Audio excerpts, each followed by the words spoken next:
I think that I like that we didn't have to mortgage the farm and we made a move. And I always say this, I like to negotiate. I will negotiate anything. Okay. Anytime of the negotiate. week. And everybody feels like they won and everybody feels like they lost. So to me, it was perfect. It's exactly what you needed. Right. And it's like, no one's like, yes. And no one's like, oh man, everyone's like, yes, no, oh, I don't know. I'm worried. I'm still concerned. And let's be honest, it's because our team has been elite average for so long. And we don't know. When you dropped that term, clearly my channel loved it. They were like, elite average. They've been running with it. When you said you saw my face lit up, I'm like, yo, it's the perfect way to describe what we are right now. We're spot on with it. But even with the move, we're all kind of feeling like, all right, did we get better? Yeah. Did we get worse? We don't know. We kind of the same. It's like, I don't know. What makes it great. I think that is it. Well, you talk about a perfect intro for tonight. All right, ladies and gents, welcome to the crossover. Arthur, Moats, TaNeisha from the At Really Flawed YouTube channel. Oh, yeah. And can I say we still don't know? Like everything you just said, literally everything you just said, I'm like, we could just play that, man, because clearly here we are. Yeah, we still don't know. We still do not know what average this is. strikes again. Elite average strikes again. Here we are. Yep. Here we are. Hey, one thing I know that is not elite average is you, Arthur Moats. You are not elite average, Mr. Starter. Okay. I'm not a PhD guy. That's all I do know. Okay. Elite average. We talked about this last show. Somebody has a PhD on this show, and it's not me. All right. Yeah, and somebody else played in the NFL, and that's definitely not me. Sure. Like I was the one like PhD. get the ball. All I know is this. All I know is this: the way that our guys have looked, especially this weekend, is like, yo, maybe we need more of the PhD people out there. All right? Maybe we need more of them people to help these guys out because clearly there's a disconnect. All right, clearly we are missing something. All right, I don't know exactly. We're gonna try to talk through it. We're gonna try to find it, but for sure, there's a disconnect happening right now. I'm just like, yo, are we watching the same thing? Are these the same players that I thought we had? Because Can I say something? I think we lived in our fears in the preseason. And I think the lack of playing our starters in game 2 is what you're seeing right now. Like, I think this is we can't, and I said in my reaction video, by the way, in my reaction video, somebody was like, don't let Moats talk you out of this. Don't let Moats. They were like, don't let Moats, what they say, like, don't let Moats come in with his positivity and don't let him talk you off of how you feel. Don't you let him come here all that smooth, sweet talking. I ain't trying to hear none of that. That's filth, filth. Don't listen to anything he has to say. Don't let him do that to you. And I was like, wow.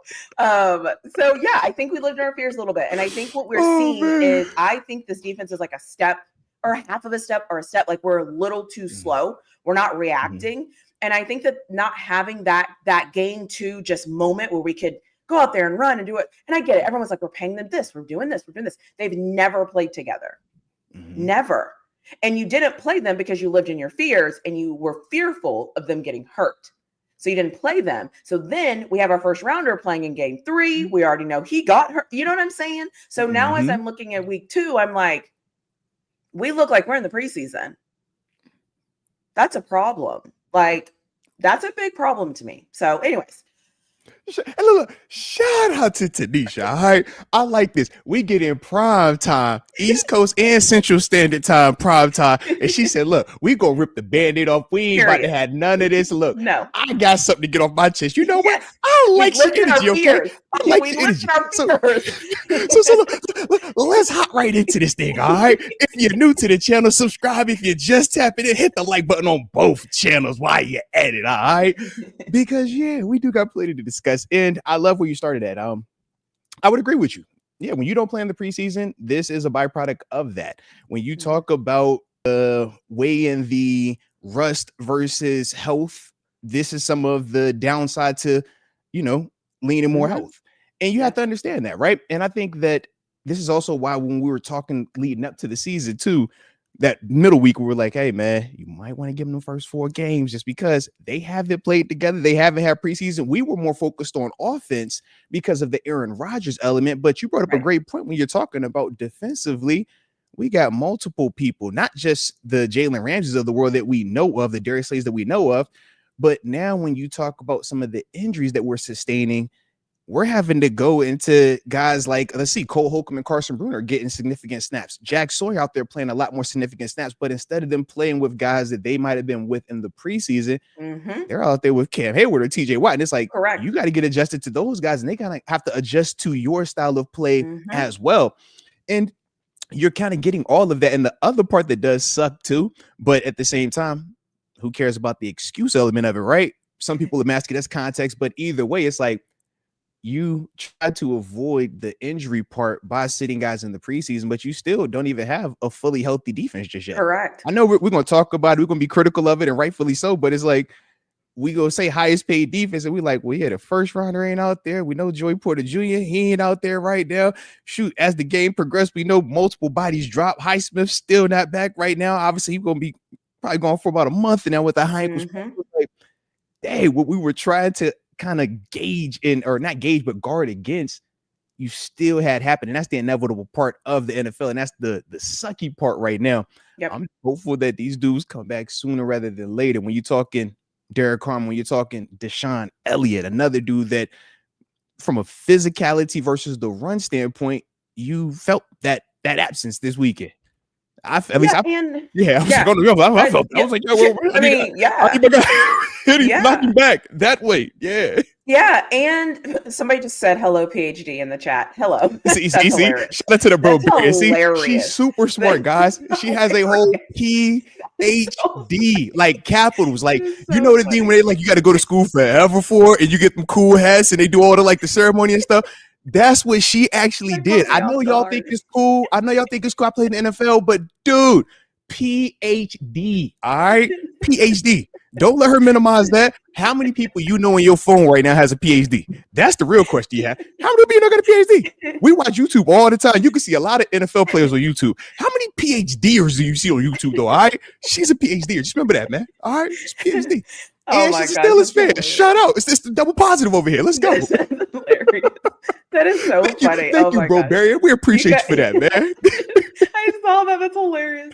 So, and that's my whole thing is like, in my mind, I'm thinking, okay, I know we can't go back. Okay, we have to go forward, and I'm okay with that. But I think sometimes whenever you're so protective of something, it almost never works out. Because you have to let it, right? You have to let it do its thing.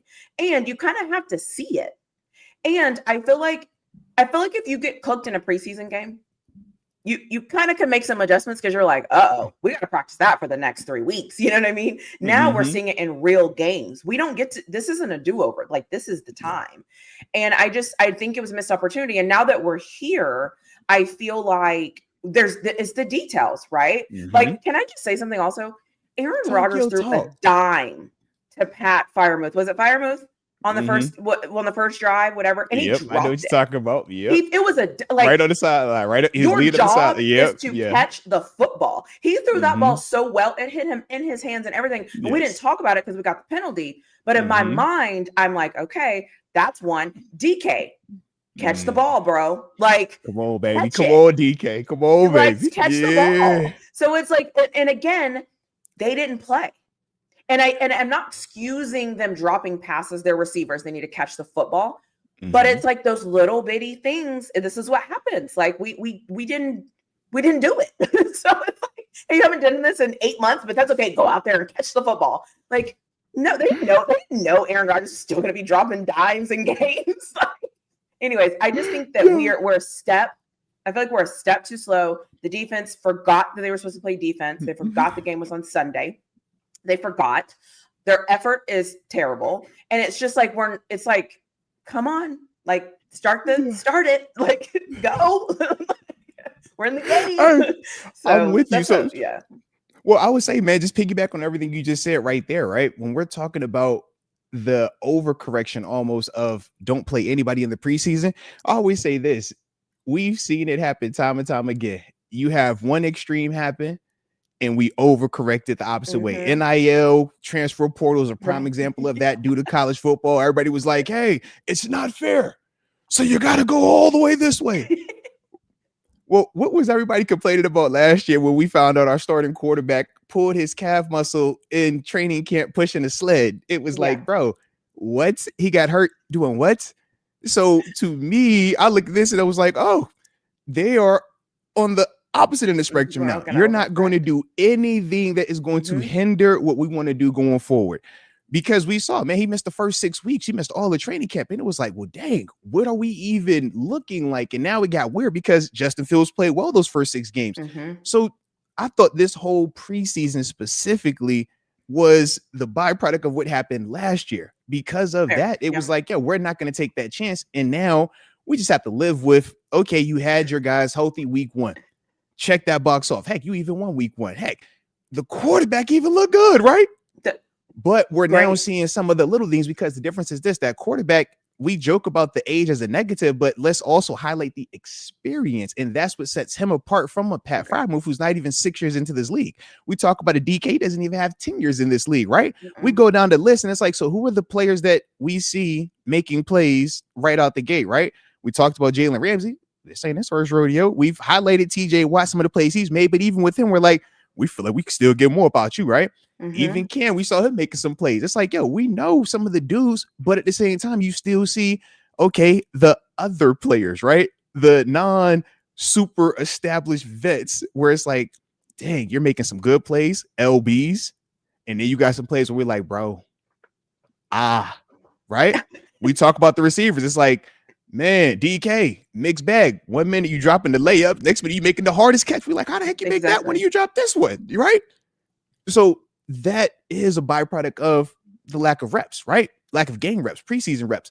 But this is what you have to just deal with in that first month because we said we wanted to be healthy. And I think that whenever you decide that, and every team decides, everybody has that. We see some teams bump up, right. Some teams like, yo, they're not going to play a starter. Others like, yo, put your guys out there. We talk about how we would see a Mahomes in certain scenarios. It's like, would you see a Lamar Jackson out there? I don't know just yet, right? But they was playing Joe Burrow in Cincinnati with the hope that they would start fast. Now, it still ends up backfiring because he still gets hurt week 2, and now he's going to miss some time. But that's the part where we're just like, you're playing that game of health versus rust, and there's no guarantee either way. And that's the sad part about it. I agree. Cincinnati played their starters all preseason and scored, was it 17 points week 1? And you're like, hey, man, we ain't put these dudes for them to just score 17, right? You know, can I be honest with you? You know what else? I was like, okay, I'm one of those people that like, I never want to lose. So what I'm about to say, I never want to lose. Absolutely. You have a PhD. People with PhDs don't lose. They're competitive at everything, okay? So when you lose, you go, okay, how did we lose? Like, what happened, right? And then I kind of start researching other things, of course, because I'm a researcher. The Jets were 0 for 11 this week, last week on third down against the Bills. They were 0 for 11 on third down. On us, they made us look like they did. We were, absolutely, like not even out there. Like on third, like so now I'm going, well, hold on a second, right? Like it just seems like we're off. We're just off. Like, I don't even know, and I get it. Some people will be like, we get paid too much money to be off, but I'm like, that's great, but we're off. Like, this defense is just off. Something is missing. It's like we're missing. Our receivers also can't catch.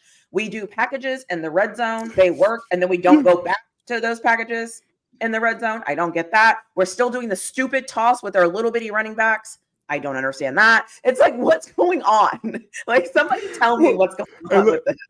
Hey, and the funny thing is this, though, right? In the midst of everything you just said, we are literally just catching the kickoff return and Calvin Austin not being overzealous, right? And it's, how do we win this one again? You know it. That's the funny part about it. That's the funny part. But do you remember in one of our shows preseason, I said, I'm worried about special teams. Do you remember that? And I think so. I'm not trying to say that they're not coaching him not going and getting their football. They're not coaching that. But it's concerning because I feel like Like, did he know the rules? I'm starting to think he didn't know the rules. So let's talk about it. Just for being in the meetings, he for sure has been told that rule. Now, did he write it down? Did he remember it? Did he make sure that he detailed his work every single time? Yeah. That's different when you're dealing with young players. This is also why you don't typically play them in significant roles. That's why you don't really see a lot of young players play on, key offense roles unless they're like high-end draft picks, because when you're handling that ball or when you're in a position where it's critical and it can account for points and stuff, man, you need to be all the way buttoned up. But we understand that young players just do young things. Heck, we talking about prep fire move. Heck, we talking about DK Metcalf. It's like DK didn't caught 1,000 slants and 5-yard ends, but we just see them drop 4 of them now in 2 games. We like, what's going on here? Like, we know you nice. So when I look at Caleb Johnson, it's like, yeah, I know how those meetings go because you sit in all of them. And it's like, yeah, they tell you every time, okay, man, this is not college. You have to actually physically, when that ball goes into the end zone, pick it up and down it. Collegiately, you don't have to. The same way collegiately, you don't have to tag a guy when he falls on the ground. Or if you fall on the ground on offense in college, you're down. NFL, you better go touch that guy because he can get up and go. Yeah. We talk about it, but do you harp on that rule and make that the focal point of every single meeting? No, you talk about it when we go over the rules and some of the significant changes collegiately to professionally. But after that, we say you're a professional and we say you have to detail your work. Because if I have to hold your hand for every single thing, I would much rather go get me a free agent. And my energy or maybe you don't, because we're new to this. I'm anti-rookies. I don't like rookies in the least bit. I prefer proven production. I would much rather go spend $5, $10, $20 million on a proven veteran than a rookie because I don't like the inconsistency. I love knowing what I'm getting. Even if it's level 5 every time, I better know I'm going to get it and I can work around level 5. If it's level 8 every time, give me level 8 every single time. I hate you give me 10 for 2 plays. You give me 2 for 1 play. I get 6 in the middle and it's like, hey, it's coaching. I'm like, no, that's called young players, bro. This is what they do. So that's fair. So when you're looking at a young guy like Caleb Johnson, and even I know a lot of people have made, a lot of focus on why is he even on kickoff return, right? Where is the experience for kickoff return? I don't have an issue with that. But I look at it like this. I say, if you don't want him on kickoff return to start it off, that's fine. But what justifies him getting the helmet then? Because we said Jaylen Warren gets how much money? We just signed into a contract, right? Kenneth Gainwell, we just signed into another contract, right? When we look at how many times we ran the ball or just running backs touched the football, we had 21 carries, right? Jaylen Warren had 14 of them. Gainwell only had 5. Rodgers had a carry and Johnson had a carry. So we're like, hey, man, if you're not the starter at running back, you're not the starter in terms of, hey, you're the first third down back or you're the ultra receiver that we could throw out there. It's like, well, why am I going to dress you then? Yeah, because I only could dress 46 guys. 3 of these dudes are quarterbacks. We know that's not going to count all the way, but I got offensive linemen that back up. They're not playing special teams. I got D linemen that's backing up. They're not playing special teams. DK Metcalf ain't running down on kickoff. So if you're not a return man, you have to be a cover guy or you Ben Skronik. Right? No, I agree. I don't listen. Was that a huge mistake? Absolutely. Yeah. Did that mistake, though, cost us the game? No, but it did impact the game. And it is something that we remember. And I have an issue that Calvin Austin doesn't know what route to run. I think that was a bigger deal because that was a red zone turnover and that took points off the board because it hit him. I mean, if we be real about it, though, one is we're saying took points off the board, but you still had a chance to defend it. The other one resulted directly in points being on the board. You know what I mean? So it's like, that's the tough part. Whenever we start to compare them, and I always say this because I'm not one of the ones that's like, oh yeah, man, that play or this person. Yeah, because it's never everybody wants to do that. It's a pie chart. Exactly. So think of it as a pie, right? Yeah. Put them all on there. Right. So the Caleb Johnson play might have counted for the most out of the pie chart, but it's still 30 other things on that chart with it. When we're talking about run fits defensively, when we're talking about interior offensive line getting consistent movement. Well, let's not, because remember, right? Last week we said who was inside. We said it was Quentin Williams, right? Big body, nasty dude. Oh, man. sorry. Son of I a heard gun. defense, and all I could think of the fact that we couldn't. Our defense is like, because I was like the reason why. Cheese. Yeah, we can get to our side. Oh, I was like, our old line, we were having troubles with Byron Murphy and Leonard Williams this time. Not Quentin, was Leonard, all right? But them two dudes, you look at their stat sheet, you look at what they did to game, you like, where was our running game? And you like, bro, we got to be better. We got to be, and we should be better. That's the frustrating part. We sure should be better. And I don't like every game. We've only had 2. Every game we've given up an opening drive touchdown. Mm-hmm. And so we're starting behind. We're starting 7-0. We're at home, and we can't even get a stop at home. I don't love that. So you don't get a stop. Guy, whatever, scores a touchdown. Then that's when Pat Freiermuth drops the ball that could have literally put us at the 5. Okay. Mm-hmm. So it's like now it's starting to happen. And now it's starting to, and it's like one little thing here. Opening drive touchdown. We drop a pass. We did it. And it's like, before you realize it, here comes the 17 different things that happen this game. Then Caleb Williams obviously doesn't help. And then they get the ball back, and then they score because our defense, I don't know who this defense is. Will the Pittsburgh Steelers defense come back? Where do we go to find them? I need them. I don't like the defense I've seen the last 6 games. Going back in whoever they are, I don't want them anymore. I need to get over them. Like, can I get the new defense? Like, where are they? When do they come? What week is that? Because what is happening with this defense? So look, what I say is this. We focus on obviously what they did not good, and I'm with you on all of that. I think in terms of the answer to what you're looking for, though, the first rounder, Derek Harmon. Now, the problem is this. What does that look like when he even returns? Because he's been hurt. So when you talk about guys necessarily that you draft in the first round, right? You draft in the first round because you felt like that should be a upgrade interior wise. Because we would all agree that between Keanu Bitt and Isaiah Loudermilk over the past 2 seasons specifically, they haven't been consistent enough. So that's why you take Derek Harmon, right? So now Derek Harmon gets hurt. We haven't seen that. We don't even know when it's going to come back and what the condition looks like, right? In terms of, are you in game shape? Because what type of running are you really doing when you're dealing with the lower body injury on top of that? So these are all of the nuanced stuff, right?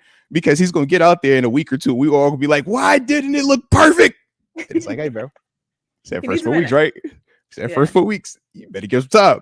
Give some time.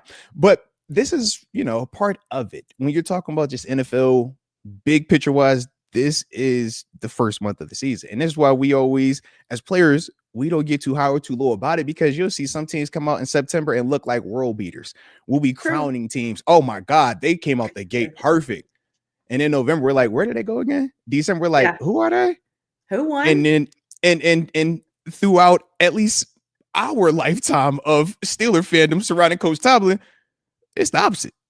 By the time December hit, we're like, yep, postseason time.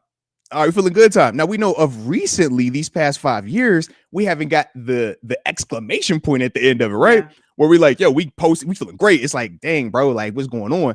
But even with the what's going on part, it's like, yeah, we still in the part where we want to be deep in it in December.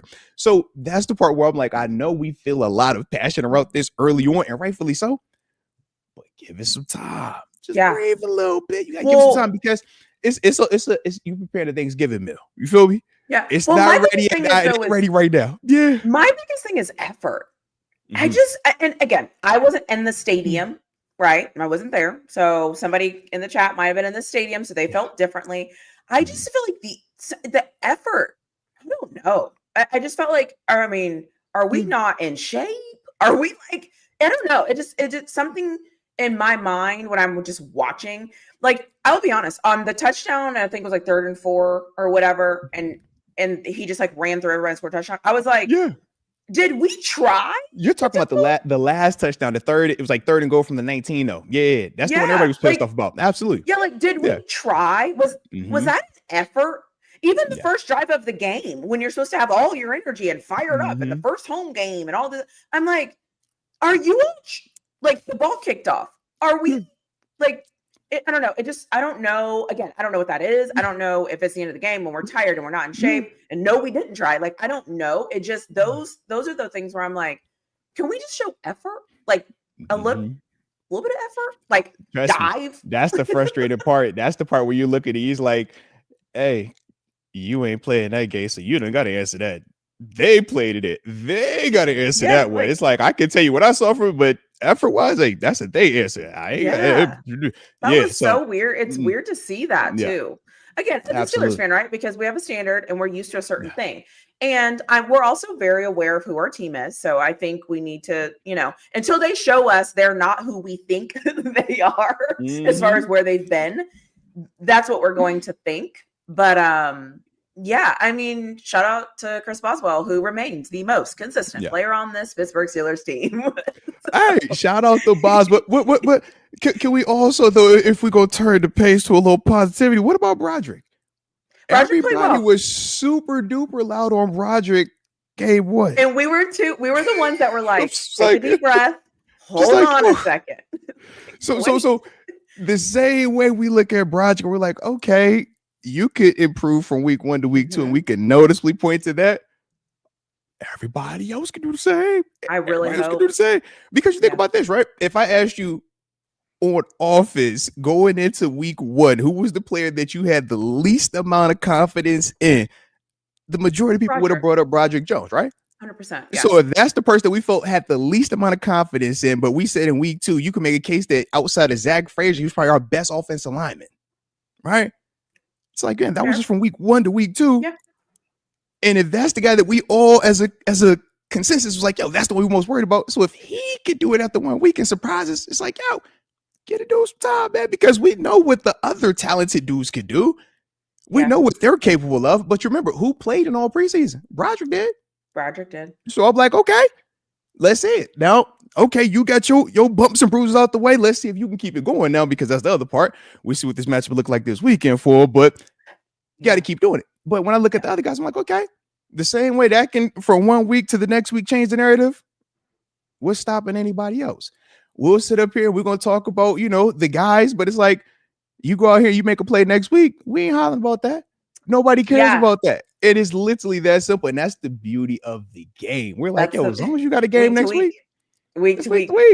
Look, and that's why we say, and that's the difference between the players versus the fan part, because for the fan, y'all have to just wait. You don't even get to turn the page until you see the next game. For the players, exactly. For the player, they've already had a practice. They already have been watching film. They're already full entrenched New England. You ask them right now about the Seahawks, and they're like, who? I can't even remember anymore. We're past that 24-hour rule, win or lose. We passed that. So that's the funny part. What it's like for us, we have to wait on it. It's like, well, the only game I'm watching now is what you just did. So everything we remember is what you just did. And that's the hard part where we're as former guy, we're like, hey, you got to relax, try to just breathe. And y'all like, hey, bro, I don't know what you're talking about. I don't have that in me right now. So that's the part where I was like, so that's what you keep saying me kind of smile, because I'm like, oh, I get that everything you're bringing up is legit.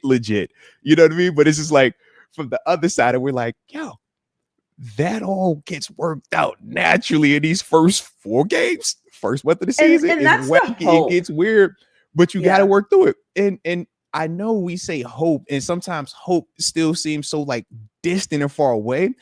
I like to just say, what is Coach Tomlin's track record? And I can't compare others, because it's like, yo, we don't have McDermott as the coach. It's not this guy's the coach. It's Tomlin as the coach. And his track record has said throughout his tenure here, he gets it right. He figures it out. So that's where I always fall back to, where I'm like, hey, man, I'm feeling a little bit uneasy about it. Dang, I want this thing to happen tomorrow. Yeah. It's like, all right, trust the guy, though. Because at the end of the day, he's the one that is every single time figured out a way. And that's the part where we're like, all right, let's see. To our abusive relationship with this. Oh, 1,000%. Yeah. And I think that some of that saying abuse is a little insensitive to people who have actually been through that. So let me take that with a grain of salt. You see, only a PhDer could talk like that. Sorry about that. Yeah, because people are actually going through it, and here I am talking about my football team. That's a little bit too insensitive. We wouldn't even think that far. We just like, yo, it was hardcore abuse. It was rough. It was really dramatic. I'm talking about football. It's like it starts to compound on you, where you're like, here we go again, right? Here we go again, and here we go again. Mm-hmm. And so it's one of those things too, where I catch myself, because even I'm really good at making my videos, and then I let it go. Then I make my video, and I'm like, it is what it is. I make my video, and then I research the next team. Yeah. And so that's kind of what I do. And that's why I love making reaction videos when I've had a minute to kind of go. I like looking at my instant reactions that you post an hour after they're posted. because I don't remember Oh, that person. yeah, Because because you're just I so like literally, passionate yeah, in the moment. exactly. Game ends, I record, and I do it purposely. Mm. So I know kind of where I was at. And then as you come down off of your adrenaline, you kind of start to Mhm. think. And the one thing I caught myself thinking was, what if this doesn't work out? And that was me thinking about the fear side of what I was seeing. And then I started to think like, okay, what were some good things? Like, what are some things that I can say, okay, that wasn't good, but that wasn't good, but. And that's kind of where I'm at now, where I'm like, all right, we're going into week 3. We all knew this was going to take time. We all knew it was going to be the thing. I can't have my receivers though dropping the football. That like I don't even know what to say about that. Like, I don't even know. Yeah. Because at this point, it's just like, just catch it. Yeah. You're running, it hits your hand, you catch it. Like, and so those are the things where I'm just like, okay, well, that could be fixed, right? That's easy. DK knows how to catch the ball. He'll fix that. Okay. Then I'm like, okay, what, and I go through the things, and then I get to this defense, and I'm like, somebody, anybody, anybody do something. So that's kind of where I'm at, is like, all right, here comes next week. We'll play the Patriots, all those good things. But then I'm just looking and I'm like, somebody do something. Highsmith, whatever. Yeah. Who are our linebackers? Can we move? Like, what are we doing? So, and you're right. And then we don't get to see them. So we don't know, right? We don't know. We don't really know what Tomlin's really saying to the team. We don't really know what's really going on because we can't be there. So it's like, I hope they got it. Hey, look, and Go that team. uncertainty be killing folk. Oh man, that Go not team. knowing, it is so funny at times, man. Because the not knowing, we have people like, yo, it's got to be bad. If I don't know, I'm just gonna default to it's bad. It's like, yo, why do you got to default to bad? Because I don't know. It has to be something wrong. You're like, don't know. Like, yeah, and that's why it's like when you. But hold on, but why is that though? Because it is not like, I feel like that happens so much with not even just Steelers fans, just fans. You're just like, yo, whenever it's quieter, they don't know. It's like, yo, it has to be something wrong. Oh, he's in the medical team. He's in there for so long. It's got to be something bad. He's like, bro. It's because we don't have anything to pull from. Like, we don't have the experience of being in a locker room. Gotcha. People can tell us, right? And great.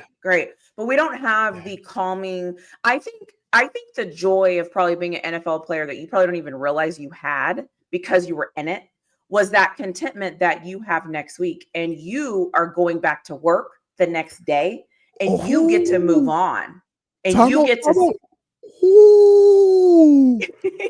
Actually, no.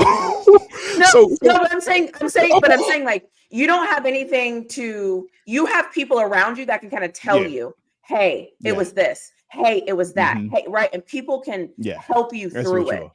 We don't have that. We don't have anybody that's like helping us through it.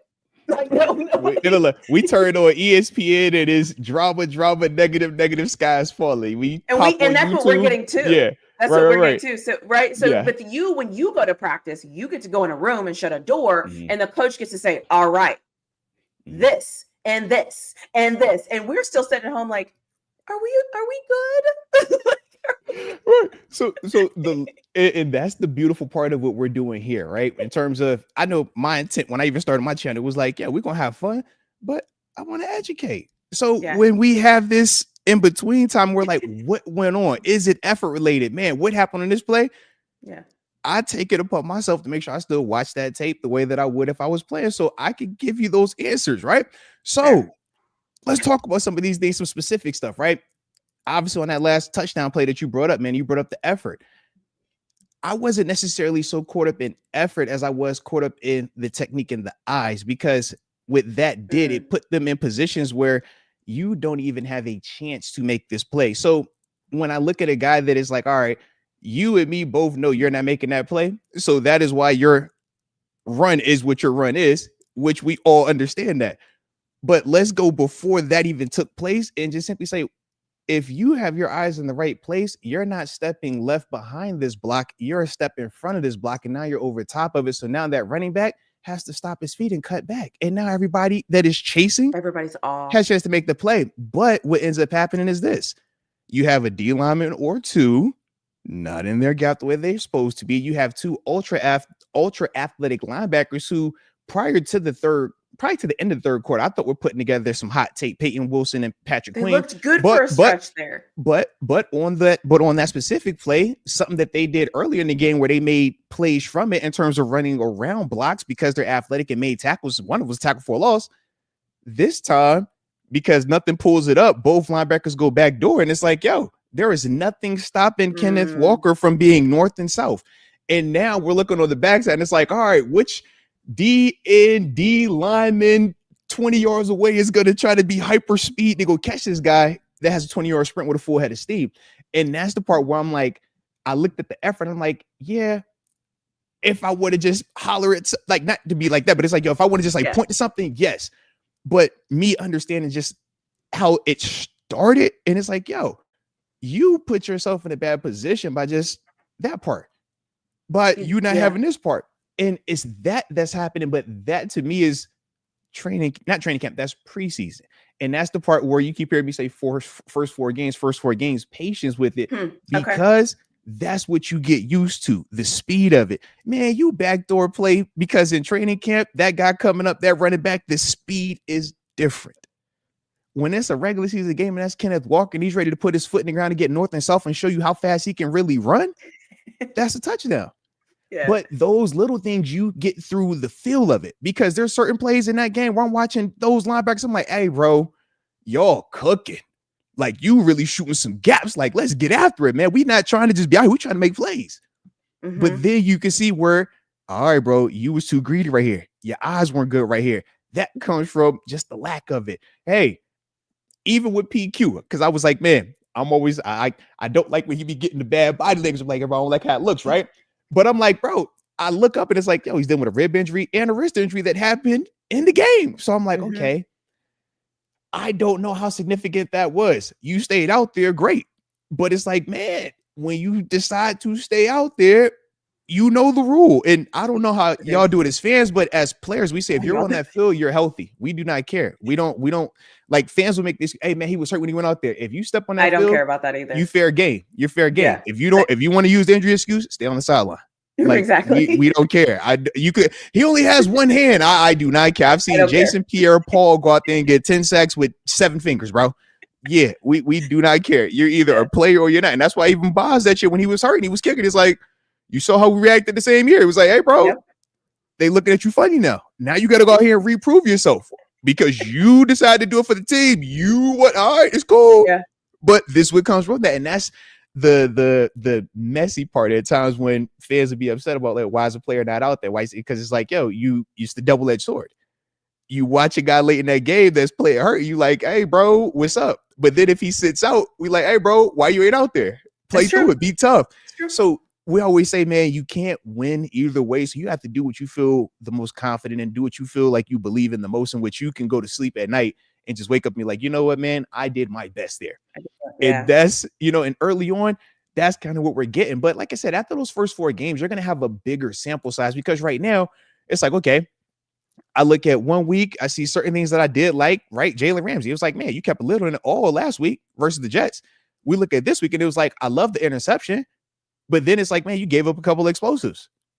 And we could get into the particulars of it, but it's like, which version am I getting? Which one do I depend on? Which one do I think? Because it's like, man, right? Because one dude is making big time plays. The other dude gave up some plays at some critical moments. You talk about, man, how did they get this field flip? It was like, yo, have you seen Jackson Smith and Jigba? He had that 40. It's like, I ain't about to crucify Jalen Ramsey because he still played well in certain parts, but it's like, you could just see where right now it's like, man, what exactly are we? Even O-line wise, we don't know. And that's why it's like, you give them that first month, because now when we're looking at the end of September, like, yo, I've seen you win 4 games. If you look good in 3 of those and one of them was a dud, it's like, okay, cool. I know you're more of that. If it was only 1 game you look good and 3 of them you was trash, I'm like, hey, bro, it's a personnel thing. It's time to make moves. If you 2-2 in that space, in the sense of, all right, you look kind of good, you was kind of cheeks. Now we're looking and we're saying, okay, maybe it's schematics. Maybe we need to highlight these dudes, put them in better positions, because it's not clear cut one way or the other.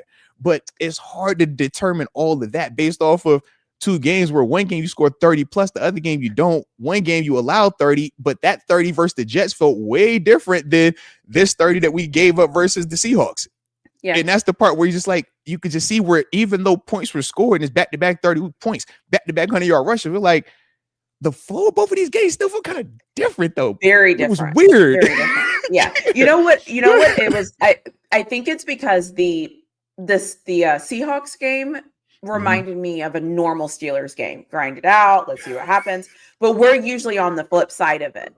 And we weren't. We usually don't make the we usually don't make the mistake. Correct. And I think that's why that game is kind of like, okay. And you're right. It's early in the season, right? We keep saying this. It's early in the season. It's early in the season. Early in the season. And you're right. I think what happens from my perspective, though, is that you expect things to go wrong just because they're going wrong for everybody. I mean, I'm watching football all the time, all day, and it's going wrong for everybody, right? Like some people can't figure it out. Okay. Yeah. Some people are scoring 0 points, 4 points, like 3 points, 10 points. Like, so I get it. I think we just have such high expectations because, like I said before, I'm a privileged rightfully fan. so. I'm a privileged fan, and my we don't apologize for expectations. Don't apologize for expectations. Of this team, is like don't do dumb things. Yeah. A, catch the football. 2, and the defense is supposed to be good. That's like, but I don't even talk about no, not be good. Be good is what the expectation is for a regular defense. We have the highest paid defense. We expect dominance. And I'm like, that's the reality of it. We expect dominance. Yeah. I mean, we could make a case through the first 2 games. Offense has given us a lot more to be optimistic about than our defense has. 100%. It's weird because we thought coming in it would be the exact opposite, right? We 100%. Thought it would be defense is saving us. We're in the Cape. Offense, bottom time. Yeah, it's okay, guys. Like it's okay. They'll figure it out. Yeah. Yeah. And now we're sitting here going, our defense is going to figure it out, right? Mm-hmm. They are, right? They're making a lot of money. They can do it, right? Yeah. But this is also some of the. Oh, go ahead. Yeah. Oh, the other thing I wanted to ask you is so we saw the DK Washington red zone thing. It worked. Yes. Go figure. So I'm wondering, is there a reason why when we see things that work, we don't do them again? Or am I crazy to think when something happens, we should try it again? Or am I missing it? Like, is there a setup for the reason why we don't, like, what happened there? So I looked at it like this. You ran 2 separate plays in the red zone that did work, right? The DK Metcalf touchdown. Then on the 2-point conversion, you condensed the formation with big body group, expanded to empty, throw the jump ball to Darnell Washington. I feel like we're more hypercritical about, moving on from that because of the end zone interception. But we already said if Calvin Austin just puts his hands in his pocket, that's another touchdown. And now we're saying, oh, we got another play we can run down here.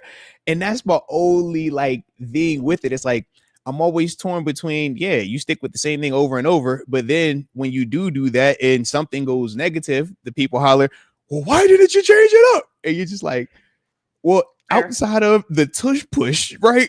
What do we know has this 90% just, it always works. Heck, even the jump ball to Darnell Washington is not always a guarantee, right? We say, man, there's still negatives that can happen. We've seen that play get intercepted before. We've seen, PIs, OPIs and stuff like that. So there are some negatives with it. You can get a strip sack, etc.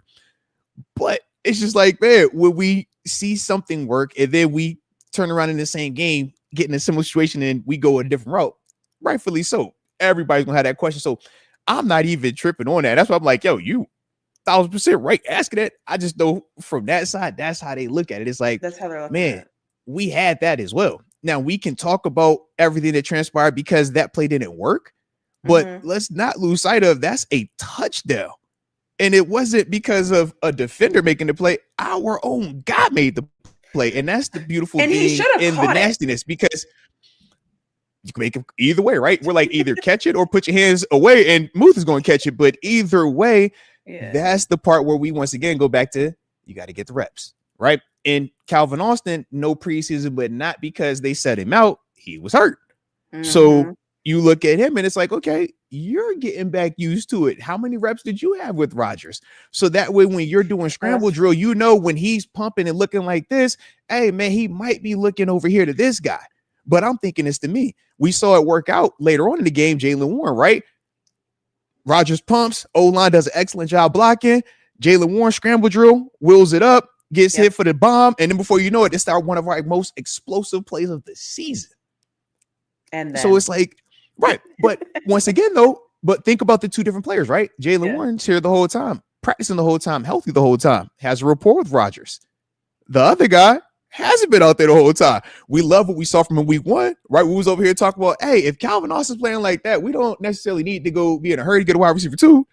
But then week 2 happens, and it's like, yo, you make a play, you're not gonna make the play.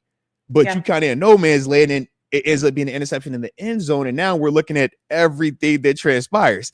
And then it's like, man, wrong place, wrong time, Caleb Johnson, because following series, like, now you're here. This is bad. You know what I mean? And that's the thing where it's like, it feels like the snowfall. Yeah. That's and at the end of the day, it's football, right? Because we could be sitting up here having a similar conversation, and we could be the Seattle Seahawks and they could be the Steelers, and everything could be flipped. And I think too, the hardest part about, and I say this all the time, is like staying disciplined as a fan, meaning this is a process. And the process sometimes isn't going to look pretty. The process to me isn't always going to make sense. The process to me is going to be the process. And I'm on the outside looking in. And so now it's like, okay, the next game is here. But the funny thing is the next game, I don't even know where to go with this. I'm like, so do we have a pass? No. Okay. Like, can we stop the run? Not yet.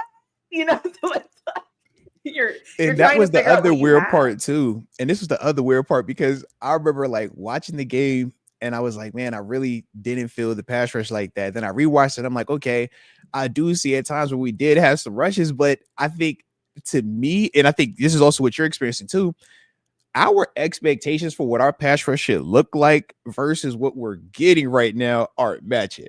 They giving us 2 sacks, QB hits, which traditionally is like, yo, if you get 3 sacks, man, you checked your box, man. You did great, right? Yeah. So you got 2 sacks, hey, you got some QB hits. We're not far off. We're good. Yeah. But when we have TJ, Cam, Highsmith, Harmon, Herbig, Sawyer, we're like, bro, we should have 30 sacks. You feel me? We should be on a record breaking. We should be 5 sacks week 1, 9 sacks week 2. Like, where is that at? And that's the part that I 1,000% understand, because I see that and I'm like, I know when we did it and we were doing more blitzing and it was like, cool, but we didn't have the TJs and the Highsmiths of the world. But it was like, yo, you would have a 6-7 sack game, man. Oh, these dudes, 56 sacks on the season. Like, yo, this is nuts. So now when we're looking at how the resources are allocated, and we're like, yo, we know that guy has 100+ career sacks. We know that guy's had 14+ sacks before. We know that guy in the middle has, number 2 all-time Steelers sack list. And we're watching a sack happen, and it's like, all right, Jack Sawyer, all right, Nick Herbig, man, like, but where are the guys? Where are the people? Where are the guys? That is for sure. Because I got up at the game and I was over here like, okay. So I was like, yo, I don't know. Am I tripping? I'm like, TJ, I saw you make plays, but you ain't have like the cape on. It was like you just had like the alternate. It was the alternate. You know what I mean? It was like he won't fool Clark Kent, but he won't fool Superman. You know what I mean? So I'm like, you're right. You do. And you catch yourself, you're like, I mean, Cam too. It's fine. But like, how come TJ didn't get that sack? Like, that's good, but like, how come? I was proud of Cam. Cam had the tip that led to the interception. Yeah. It's great. It's production. Yeah. But I personally, I'm like, yo, when am I going to see Cam dump somebody on their dome piece? When am I going to see Cam like hit a dude like really? You know what I'm saying? Like, where's that at? And it's like, you're still doing their job. You're doing right. Yeah. But the expectations. And this is what comes with the contracts. This is what comes with, being a part of the Steelers. When you're with this team, expectations travel with that. And when you become one of the people that have elevated on this roster to where we're compensating you in some of these capacities at record level, record setting levels, it's like we're going to elevate those expectations. And when you aren't playing at the great level, you're just playing it good. It's good. Yeah. And good is fine for a lot of other people, but you can't be getting paid with one's getting paid. And then when you think of the timing of the other guy who held out or held in, you make a big stink about it, regardless of how the contract played out. You're here now. And it's like, yeah, not only are the expectations loud for you, people still kind of feel some resentment towards you as well because just how you was acting. It was like, hey, bro. Exactly. So even though those two as individuals, I'm like, yo, y'all are playing good. It's like Right. that Everyone's just is like enough. good. It's like No you're one. just good. It's like But we need great because that's what we're compensating those guys for. That's what we drafted some of these dudes for. That's what we pay some of these dudes. That's what we traded for some of these dudes. So it's like you can't use all these resources and the return on the investment. We're feeling like, yo, we're getting the short end of the stick. Now, once again, there are multiple factors that play into a loss. I don't even care if we won it. We still would be looking at our defense right now like, yo, we still have legitimate concerns. We still from have last week. questions. Yeah. And I think that that's the thing. It's like even in the Seahawks game where, okay, say the flow of the game is different in the fourth. So you don't give up the 20-yard touchdown run at the end. Kenneth Walker magically is at 90 yards rushing. Will we be feeling that much better though? It's like, yo, he still had success, but it's like certain parts of it where it's like, yo, that would be good if you were the Bengals. That would be good if you, if you were the Bucks. It's like, well, if you were the Browns, they would be like, "Thank you so much. Like, y'all doing great. Like, we're proud of you, right?" But it's like, but that's not heck. The Bears got 50 plus put on them, right? And we're like, yo, we didn't have that, but it's like, yo, we know what our expectation is. We know what our standard is, and we aren't other teams. So we're elite average. Act like that, yeah. And that's the frustrating part right now. But we're gonna find out because this is the part too where you find out, okay, if you are elite average, you have to respond. All right. Elite average, you respond. After a stinker, you respond. Typically, you don't, you lost I mean, really, I call it a Steelers loss because you think about how that game played from Seattle. It was like, oh, we just didn't make the mistake. That's how the Steelers win. They typically just don't make the mistake. So it's like, yo, you're watching it. And even in that, it was like, yo, prior to that, it was like, yep, got them where you want them at. So let's find out how they respond, because if they respond the way they're supposed to, now you get that feeling of getting back to elite, specifically that defense, right? If they start upticking, right? Get under 100-yard rushing. Now, we know that's going to be a task. It is. This upcoming week. It is. We got tomorrow for that. For I'm like, I already got my notes. It is. Listen, everybody's chopping at the bit. Y'all got to tap in. TaNeisha's pulling up on a Wednesday. All right. We got victory formation tomorrow on the podcast, though. All right. So she will be tapping in 5:30 Eastern Standard, 4:30 time frame Central Standard. All right. So around there. I think I hope I ain't butcher that too much. But yeah. All right. So I'll be there tomorrow. How about that? She in the building tomorrow. Okay. We're gonna talk. We will preview that Patriots matchup. All right. We had to get this in first. Yes. Okay. So we just put the date. Like, listen, sometimes we're gonna come in and it's gonna be therapy Tuesday. Okay. I need the therapy. That is what we're doing here, right? That is what Moats has signed up for. It's for therapy Tuesday. I enjoy it because once again, when do I get to have these type of questions, these type of interactions? I'm like, me and TG, we already, like, the way that we say it's like, yeah, bro. See, I haven't been able to watch anything. Yeah, I get that part. You know what I mean? Okay, I haven't been able to watch anything because I've been so busy. So I can't wait to see now that, like, to see what has been said. Because that's the funny part. It's like when you listen to, obviously, when me and you talk, it's a lot more like, yo, urgency, almost like anxiety with it. Same when I talk with Mark, it's like, yo, urgency, anxiety. TG, because me and him, and I'm glad you brought it up. This is the PhD in you. You talked about how we had the experiences to lean on, right? So in normal situations where you should feel anxious, you should feel urgent, you should feel sped up, right? For us, because we've done that so many times, we've lived it so many times, you've walked it so many times. I could literally tell you verbatim how that meeting went when Coach Tomlin came in there and addressed the squad, and then when Danny Swift addressed the squad, and then so forth and so forth. It is like, yo, I know how this thing goes, but because we have that, that's why when me and him talk, it's like, hey, bro, it ain't like that. I mean, yeah, I see what you saw too, but you know what that is anyways. That's week 2 jitters. Oh, that's young boy stuff. Oh, Caleb Johnson. Yeah, man. He'll figure that out. You know why? Because now when they sit him or take that helmet off of him because they ain't put him on special teams this week, right? That's a cold feeling. But it teaches you to respond because outside of the football space, it's like everybody else is going to feel sorry for you or crucify you, right? It's one or the other. In that work spot, we do not care. You either get it figured out or somebody else is going to take your job, draft pick or not. And that's the reality of it. So that's the part where it's like, yeah, I know all of us saw the headline where it was like, Coach Tomlin says Caleb Johnson probably won't be returning kicks this week. I'm over here like, surprising no one. But I'm over here like now, like, okay, is he going to have a helmet and be in uniform on Sunday now? Because This is we what I haven't like seen about the him make a NFL. tackle. Has he made a tackle in the I preseason? Have you seen him make a haven't seen him. block? So where do you, if people don't feel comfortable with him as a kick returner, right? Because everybody's, hey man, he's never returned a kick. Never. It's like, yo, you know how many kicks he's returned in practice from the time he got drafted here? A Yeah, they lot. didn't just Every single randomly day. throw him out No. there. Like, randomly on To be game a day. starter, in the National Football League, or like if you're on special as a starter, you're a starter. It's dudes that make millions of dollars. Like that's all they do for 10 plus years. They feed their families. They got kids they get taken care of off of that. Fans minimize that role. I'm looking at like, yo, they put him out there. They feel more than confident in him being out there, man. But that's the young part. You know, we young. You fumbled last week. You caught the ball well last week. You just fumbled it last week. And then this week you have a little bit less in judgment, but that's just part of it. You know what I mean? So he's gonna have a hell of a comeback story. And that's how I look at it. One day he's gonna be a veteran and he's gonna go, say, bro, let me tell you what I did my first year. We all pray for that. It's weird. I'm optimistic about everything except that because league average is 2.5 years. So odds are you better figure it out. Oh, no. Sorry. Yeah. But I'm not putting that on Caleb. Because I'm a Caleb fan. I want to make sure that is on record. Like I'm not doing that for him. But traditionally, it's like it's a longer list of dudes that didn't turn into that than that did. I mean, we all could bring up Chase Claypool. That's like my poster boy for this. It was like, man, you talk about him year one. We were talking about how he had more touchdowns, or he was the second best in terms of scoring touchdowns outside of Justin Jefferson. Then within 3 years, he's no longer on our roster.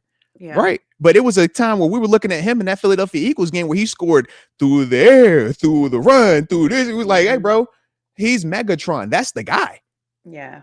But it's just tough. George Pickens, right? Hey, man, he's going to be the next great Steelers receiver, man. He is Antonio Brown. He is going to be everything we're looking for. Plaques all enrolled in one. And it's like, bro, he's not even here to finish on his regular contract. That's this league. Yeah. We go down the list of all these dudes. It's like, the odds are, man, you better figure it out and in a hurry. Because you don't get a lot of second and third chances. You don't get a lot of do-overs. And to get a opportunity is a blessing. Think about that, man. To just out the gate, this is what you're getting to start with. It's like, man, that's not the case for a lot of these dudes, man. You have to go out there, scratch court, and when you get opportunity, you got to take that thing and never give it back. Jalen Warren's a prime example of why Najee Harris isn't here, right? Which we'll talk about that in week 8-ish. I'm with you. But this was part of the guessing game, right? It was like, all right, we feel good about Jalen. We feel good about Jalen. So let's move him up. Let's move on from Najee. Now let's bring in Caleb. And Caleb should be able to do what Najee does because everybody can do what Najee does. And it's like, yo, not so fast, but I get it. Miscalculation. And now here we are. But it's like, it's still early. So that's the thing where we got to see, can Caleb step it up? Can he? Right? And if he can't, can the O-line improve? Because it's multiple ways you could fix it. You either have an ultra talented great back that steps up, or a guy that elevates, or your O-line improves.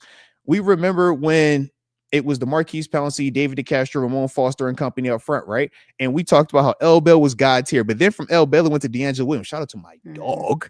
But it was D'Lo, right? And D'Lo still came in there and dominated. Then D'Lo came out and it was like, man, James Conner could come in here and have some success. He was dominant, right? Heck, and I mentioned this on Monday, and I don't like to bring his name up too much because I know people get the PTSD and they're ready to crucify him. But even Fitzgerald Toussaint ran the ball well behind that group. He just fumbled the ball at the wrong time. Yeah. And that's the thing, ball security. But it wasn't, he ain't got nowhere to run to. No, you had holes. So you either have to uptick in terms of the elevation in the trenches, which on paper we should get, right? Zach Frazier is a 2nd-round pick. Mason McCormick was a 4th-round pick. Troy Fautana, 1st-round pick. Roger Jones, 1st-round pick. Isaiah Umalu, nice high-end pedigree free agent. So in theory, it's like, yo, if this, in terms of the running backs, are taking a little bit more time to develop in terms of the big body Caleb Johnson, we know what Jalen Warren is. It's like, okay, O-line, y'all have to improve at a rapid pace to help those guys out, because otherwise we're going to become too one-dimensional right now, where it's play action, but play action only works if you actually can run the ball. Eventually it's going to be, bro, I'm not coming downhill for this until you prove that you can win in the trenches. That was a really good football analysis there. It's almost like You've played football before. Look, on occasion, back in another day, another life, I might have remembered one or two things from that time frame. All right. That was really good because I think Yeah. sometimes as a fan of this sport, which I am obsessed with, I love everything about it. I love the detail. I love it, all of it. I think that sometimes you forget that when you strip down everything, just take everything, take the money, take everything, everyone has to do their job. And it's like a string. And if you're not doing your job, it's still your job to perform better so that the other people that can't do the thing on their job, you're almost covering for them. That's why we have a safety. That's why we have an extra running back sometimes to help us block, right? That's kind of what this is. But I think the way that you just said that was saying that in a way where it's like, okay, let's just assume our running backs are going to struggle for the first couple of weeks. Let's just assume it. Cool. Let's say it. Great. But what does that mean though? Our offensive line then can't struggle with them. Like absolutely, because now it's too much stress on it. Yeah. And I think that's a valid point, and something that I wouldn't have thought about is everybody has a job to do, and we hope everybody does their job. We hope everybody does their job very well. But when they don't, how do we help them? Because we're a team. Absolutely. At the end of the day, we're a team. If I can't do a certain time for this show, you know what we do? We audible. We're a team. Yeah. So and so that's what you just said. And I heard you loud and clear, because I think that's important context to remember as you're watching. Yeah.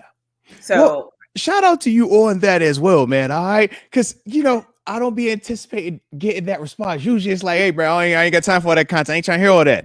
But I'm like, it's literally the analogy we like to even break it down to simplify for fans at times that don't want to get caught up in all the nuance. It's your car. Right? So think about your car.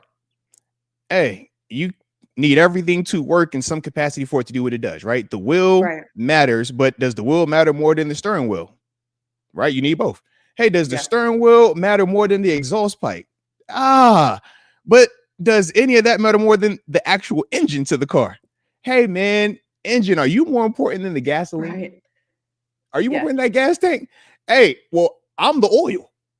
Huh? I know I'm dark, but I was just like in general, I'm the oil. You know what I mean? So it's like, hey, does the car work without car oil? You know what I'm saying? Like, you need that as well, right? So for me, when I think of a team, it's the same concept. Hey, look, I can do that because I got kids. All right. Kids be humbly all the time. They be over here like, Dad, is the lights on when you walk in? I'm like, hey, bro, I will choke you, man. All right, you know I will choke you. Don't make me get a charge tonight. Yeah. But that's what it is, though. So everything has a role. And when we look at it and we say, okay, man, my AC's broke. What can I do? Right? My running game isn't working the way that it's supposed to work. Well, shoot, when you're in your car, you can roll your windows down, right? Well, hey, line, we need y'all to work. But oh, shoot, are the windows kind of stuck right now? All right, so dang. I mean, he said we ain't got no AC and the window's kind of stuck. What's the alternative? Now we're trying to figure out the next case. Okay, is it a quick fix? Can we just band-aid this thing? Maybe we just need a little freon. Maybe that's all we need. All right, well, shoot, man. Maybe just we gonna manually roll that window down and just leave it down. All right, just leave it down. Don't touch just leave it down. All right, maybe that's what it is. But we're trying to work through to find out what the easiest and most effective fix is without derailing us, because we don't want to stop, right? We're trying to go from point A to point B. We know we could pull over here to the mechanic shop and tank for next year, right? Hey, man, we just go sit over here. I heard it's a new model car coming out, man. They got these new lights, LEDs, it's fire. All right, just wait on it. Or you could say, nah, man, we're going to keep going because I think I got enough in this whip right here to get me to where I need to be. Granted, I know I got some pieces that aren't too hot, but I know I got some pieces that's absolutely fire. I got some crazy parts on this whip right here. And now let's just see. All right, maybe this is going to perform a little bit better than I thought. Maybe that actually is better than I thought. Maybe this is not as good as I thought. And we're just gauging it. We're trying, on, right? So think about it, man. We 2 games into this season, right? So we have literally pulled out of our driveway. We have got to the first corner and we're turning right now. And it was like, oh, was that a check engine light? No, what the check engine light? We just heard a little bit of maybe it was the clutch. Maybe you ain't out of shift. Maybe it was that. We don't know. Do you need to throw the whole clutch away? We don't know that just yet. We don't know. But hey, I know this is a luxury car, man, because I seen the interior that you're putting here, man. This is nice. This is one of the best interior. This interior is up there with Lamborghini and Ferrari. And you invested a lot of money. I invest, but right now I'm looking. I'm like, is that a crack in my leather? Hold on now. I know I just got this. I know that ain't supposed to be there. Why this, man? My back hurt every couple of times I've sat in this car lately. I don't tell you, bro. I spent too much on these seats for this. It's supposed to be massage my back now. What's happening here? That's what we experiencing right now. So we got to work through that. But at the same time, just give it a little time. Give it a little time. Give it a little time. And remember that sometimes the fix is an easier fix than we think, because it's just a matter of that one guy setting the edge better, or whatever. I can name 1,000 things, but it could just be the one little thing that, again, we're not in the meetings. We don't know. So we don't hear what they're saying or whatever. Yeah. And I think and that's also the joy of football. I always tell people are like, oh, if you get so worked up about it, why do you watch? I'm like, because I wait all year for this. And I'm going to continue to get worked up. Like, you want to feel that. Like, it's football season. Who wants to watch? Like, we don't watch sports for like, oh, this is a documentary, let's watch it. This is like, no, we watch for the entertainment. It's like we're learning, but I want to be entertained. I want to feel that thrill. I want to feel the heartache. I want to feel the jubilation of when something great happens. I want to feel the overcoming adversity, because we can all relate to that. That's why we love sports, because they're microcosms of what we deal with in life. Right. We all look and we have expectations with everything. Exactly. And I think that's what makes this exciting, is we're 1-1. And we didn't say, if you all have any questions or anything you want, drop them in the chat. Oh yeah, and I do see a Super Day just came in here as well too. Okay, yeah, cool. I say make sure we. I'm sorry I was listening and started analyzing. Me and you, all right, because you got to talking, I got to talking. I wasn't looking. I was like, you know what, we locked in here, and that's what we're supposed to be. All right, so shout out to us. Hit the like. Hey, look, we know y'all like us. Hit both like buttons on both channels. Subscribe to both channels. We know y'all like what we're doing over here. This is what we're doing. All right. We ain't just, I know me and her ain't the only ones in here having fun. Hit the like button twice if you like what we're doing. I'm just kidding. I know I'm having a blast. I know she's having a blast. I'm just saying. I love it. I think that's the joys of football, right? Is okay, what about this and what about this? Okay, no, that's not gonna work. Okay, next drive, and for us, it's like next drive. And now we're kind of in between, and we're like taking a deep breath. It's like the workout. You're like, all right, that set was hard, but man, I didn't do that great. That wasn't my best set. And now you're kind of waiting. And that's where we're at. And it's fun to watch the development of what's going on, because no matter how bad I think it looks, no matter how frustrated I am, all the things, I did see that offensive line getting better. Okay. I did see the offensive line improve. I will give them that. I did see, obviously, Boz is Boz. He doesn't even count, but shout out Boz. I was about to say, let's not minimize sustained excellence, because we look at us, we're like, Thank you, thank you, Boz. And then the other thing, remember, heading into the season, everybody was worried because we cut Cam Johnston. Remember, everyone was worried about the punter, and they were like, oh my gosh, he might be out kicking his coverage sometimes, but that's okay. Because he has maintained his consistency, and we all know special teams matters. Yeah. And so there are some things that are happening where I'm like, I see the improvement. That defense needs a facelift. Yes. So anyways, I just wanted to say, like, there are some good things. It's just, some of the bad. I'm like, and the other thing too is I wasn't expecting it. I just wasn't expecting our defense to look like it does right now. So, and that's the part that's why I said the expectations at the end. I mean, at the beginning of it, because if our expectations weren't as high, I don't think we feel as crazy, right? But because our expectations were so high because of the dollar amount, and because we're pointing to these marquee players, it's like, man, it just feels like such a stark difference. It's like, bro, how do we? Like, where are we at right now? Right? Would you say going on? I don't even recognize them at times, and that for sure is the frustrating part. But this is the part where we say it's week to week. Yeah. Now you get another opportunity. We should have the majority of the characters out there. We know you still going to, no Harmon, no Highsmith, no Elliott. We'll see about JPJ, but it's like, man, you still feel like you have enough pieces here. We still feel like our guys, when we go next man up, granted, there is a natural drop off, right? Because one guy's a starter, one guy you getting paid whatever, and the other guy isn't. But yet and still, we feel confident that, whoever's putting on that black and gold and taking that field, you are more than capable of getting us out this stadium this week. Otherwise, you wouldn't be employed by the black and gold. That's the mindset that's in there. And that's the verbatim messaging from Coach Thomas. Like, yo, I don't employ you. I won't play you if I don't think you're good enough to help us win. True. This isn't college. This ain't high school where you're required to be here. You're required for this. Like, no, man, volunteers, not hostages. But if I don't think you're capable, I'm moving on. And that's why you see such, high turnover rate in terms of roster turnover at this level, because it's like, yo, we don't have time for that, man. So if you're here and you want to stay here, and you want to be here for multiple years, you figure out what you need to figure out from that Seahawks loss to this Patriots game. Yeah. Because the more it looks like that Seahawks game, the more people lose jobs, because you can't have resources allocated like that at all the different spots and not have those returns on investments. That's just at this level. That's the business of it. Yeah. It's the NFL. I'll let you do your super chat. Not for long. I don't know. Oh, yeah. All right. So let me get a couple of these real quick, man. But shout out to the super chats, man, that are in here. Oh, got the homie Mike Hood. Shout out to the homie Mike Hood, man. Always good to see you in the building. He says, Mr. Moats, you have helped me over the last 3.5 years. After watching the All 22, I see a lot of what you are talking about. I think people that were dogging Minkah now miss him keeping a lid on it. Shout out to you, Mike. And yeah, that's one of the things that I do like about the All 22. You do get a chance from end zone and the wide copy to just see every single player, every single rep without the view being, obscured or anything.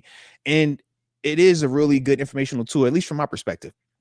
So with Minkah, there were certain things that Minkah did that would mitigate some of the deep ball stuff or some of the explosive plays. But some of the limitations were he was just traditionally in really just a hash to hash guy. He wasn't trying to move around because athletically, he's not the same athlete that Jalen Ramsey is. But we know what he brings, right? Ball hawking, physicality, the smarts, right? All of that type of stuff. Whereas with Ramsey, it's more of the, you'll see him out there guarding a Cooper Kupp on a deep out where he man turns, but because he's athletic and rangy, he can go ahead and take advantage of a Sam Darnold late inside throw, get an interception, right? You're never going to see Minkah do that. We saw Jalen Ramsey line up in the slot. It was like, man, granted, and Jigba kind of ran away from him, but it was like, man, we've seen you make multiple, plays on defense where you've been in that same position in the slot and you've locked down a guy. And it's like, oh, we also saw you all, or not all preseason, but in that third preseason game where they played you dang near predominant in the middle of the field as a back safety. And it's like, that's what Minkah typically does, right? Free safety, you play that spot. So it's like, you can see where that guy that we switched him for brings other versatility, but you also can feel where, no Deshaun Elliott, now his physicality that Minkah is great at. And we said, man, if you're going to not have Minkah, at least Deshaun gives you a version of that. When you take both of those out, and it's Juan Thornhill and Chuck Clark, those are good players, but they're not the physical, make you afraid to come across the middle or even have some of these runs. I mean, it was one play I was a little bit frustrated with because we have it. I'm accustomed to seeing Minkah. I'm accustomed to seeing Deshaun Elliott versus the run. And it was a play where you're one-on-one, the beautiful part of the alley where not the wide receiver, not the tag, not the O-line, is nice little alleyway, one-on-one, and you watch how this running back makes our safety look like he got the OG Timberland work boots on. And you're like, bro, that can't look like that, man. No, never again. But then I'm saying to myself, all right, he's not Minkah, he's not Deshaun. So this is kind of what you deal with.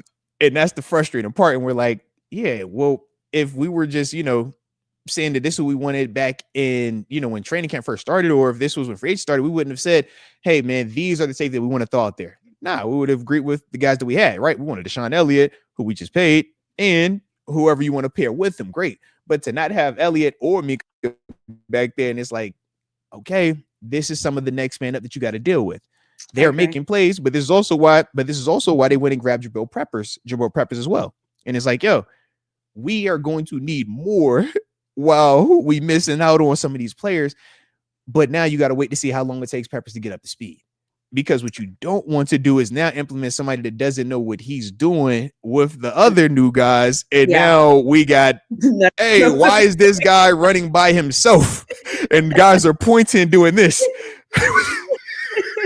Oh my gosh, no, we do not want that. Or TaNeisha, ball about to snap, right? You see the cadence, hey, resident, and you and me are looking at the TV, and you see that DB do this. Yep. Then we already know what time it is. We already know. Oh, hope the quarterback misses the throw. We already know what that means. I'm over here like, where's the pass rush? Pass rush, save us! Somebody save us! Yeah, like they're lost. They're lost. Like, please help. Please help. Yeah. By the way, somebody said whenever we lose, the show needs to be Therapy Tuesday. And whenever we win, it needs to be Turn Up Tuesday. Oh, all right. You know what? We can get with that. I like. We hopefully need to turn up next Tuesday, right? Because this show don't feel like a turn of a day. Okay, this show don't feel like what? I was like, man, this is rough. All right, let me get this. We got another super that came, and this is from Michael Starks. Shout out to Michael Starks, and you look good in your profile pic too. All right, the fact that we can see them, man, you can't let them slide. I'm checking all profile pics. What you got in your pic? What you looking like? All right, I like the look though, bro. I rock with it, baby. Let's go. Shout out to you though, baby. Shout out to Michael Starks. He says, any chance YA Black plays nose tackle, or is he not ready for a bigger role yet? That's a great question. I know a lot of people were frustrated about that because you think just size wise, right? This is a dude that's 6'6", 320-ish, like just a massive guy, right? Massive guy. Did I just hit a button? I think you did. I was like, yo, did I do that? I hit my desk and I'm like, what is that? Sorry. I was like, that wasn't me this time, was it? But once I get my hand down, of course I hit a mouse. I'm like, I was like, bro, I didn't touch. Yeah, I was like, I for sure ain't touched nothing. Let me hold my hands right here. That wasn't me. That wasn't me. Oh crap! Yeah. Oh my god! Oh man! Come back! Oh my gosh! Yo, that was funny. Left, listen.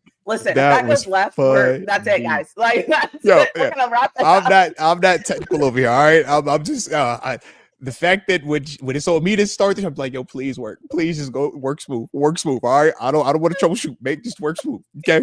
I was like, did I hit something? Oh my god. Okay, sorry. all good. So Michael Starksville. So he was asking obviously about YA Black, right? In terms of why we haven't seen him play nose tackle. And when you think about the size that he has, most people would just assume, throw him at nose tackle, man, it should work. Simple fix. So we've been trying to play Keanu Benton there, largely due to the lateral quickness that he possesses. The issue with Keanu, and this started last year, and I was a little bit more upset about this because I thought it was the sophomore slump that he experienced. And some people have that sophomore slump because, they